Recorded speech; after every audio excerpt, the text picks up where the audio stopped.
दोस्तों स्वागत है आपका अपने चैनल ज्ञान चंदा हिंदी में। भोलेनाथ की जय।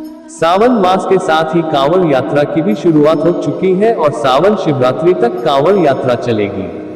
आइए जानते हैं कांवड़ यात्रा को लेकर क्या नियम है और सबसे पहले किसने कांवड़ यात्रा की शुरुआत की थी।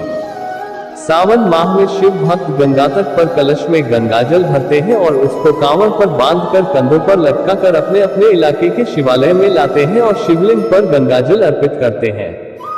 कांवड़ यात्रा को लेकर शिव भक्तों में खासा उत्साह देखने को मिलता है। धार्मिक मान्यताओं के अनुसार कांवड़ यात्रा करने से भगवान शिव सभी भक्तों की मनोकामना पूरी करते हैं और जीवन के सभी संकटों को दूर करते हैं।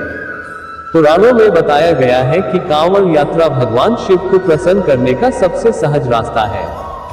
जानते हैं कैसे शुरू हुई कांवड़ यात्रा की परंपरा और कांवड़ ले जाने के क्या है नियम।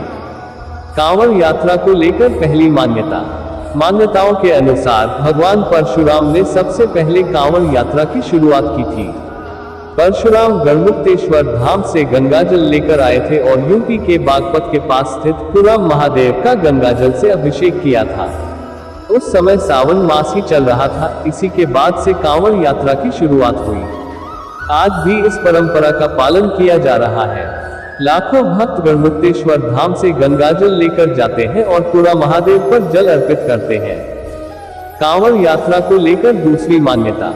आनंद रामायण में इस बात का उल्लेख मिलता है कि भगवान राम पहले कांवड़िया थे। भगवान राम ने बिहार के सुल्तानगंज से गंगाजल भरकर देवघर स्थित बैद्यनाथ ज्योतिर्लिंग का अभिषेक किया था। उस समय सावन मास चल रहा था। कांवड़ यात्रा को लेकर तीसरी मान्यता। प्राचीन ग्रंथों में रावण को पहला कांवड़िया बताया है। समुद्र मंथन के दौरान जब भगवान शिव ने हलाहल विष का पान किया था, तब भगवान शिव का कंठ नीला हो गया था और वे तभी से नीलकंठ कहलाए थे। लेकिन हलाहल विष के पान करने के बाद नकारात्मक शक्तियों ने भगवान नीलकंठ को घेर लिया था। तब रावण ने महादेव को नकारात्मक शक्तियों से मुक्त के लिए रावण ने ध्यान किया और गंगाजल भरकर पूरा महादेव का अभिषेक किया, जिससे महादेव नकारात्मक ऊर्जाओं से मुक्त हो गए थे। तभी से कांवड़ यात्रा की परंपरा भी प्रारंभ हो गई। कांवड़ यात्रा को लेकर चौथी मान्यता। कुछ विद्वान का मानना है कि सबसे पहले त्रेतायुग में श्रवण कुमार ने पहली बार कांवड़ यात्रा शुरू की थी।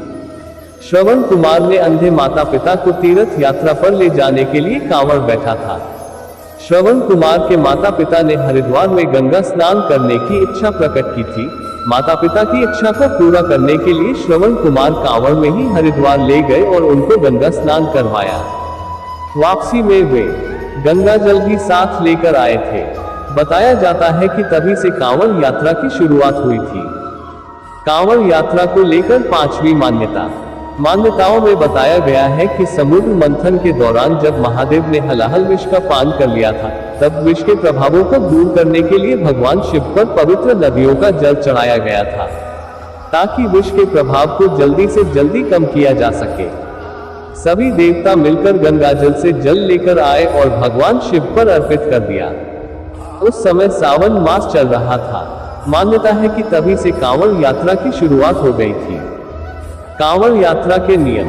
इस यात्रा को लेकर कुछ नियम भी हैं जो बेहद कठिन होते हैं। कांवड़ यात्रा के दौरान कांवड़िया अपनी कांवड़ को जमीन पर नहीं रख सकता है। इसके अलावा बिना नहाए हुए इसको छूना पूरी तरह से वर्जित है। कांवड़ यात्रा के दौरान कांवड़िया मांस, मदिरा या किसी प्रकार का तामसिक भोजन को ग्रहण करना पूर्णतः वर्जित माना गया है। इसके अलावा कांवड़ को किसी पेड़ के नीचे भी नहीं रख सकते हैं।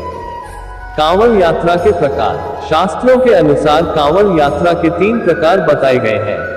पहली है सामान्य कांवड़ यात्रा। इसमें कांवड़िया अपनी जरूरत के हिसाब से और थकान के मुताबिक जगह जगह रुककर आराम करते हुए इस यात्रा को पूरा कर सकता है।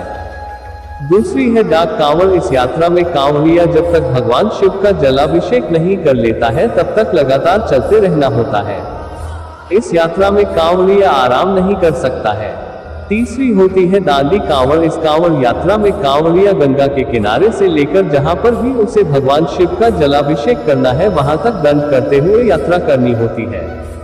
इस यात्रा में कांवड़िए को 1 महीने से भी ज्यादा का समय लग सकता है।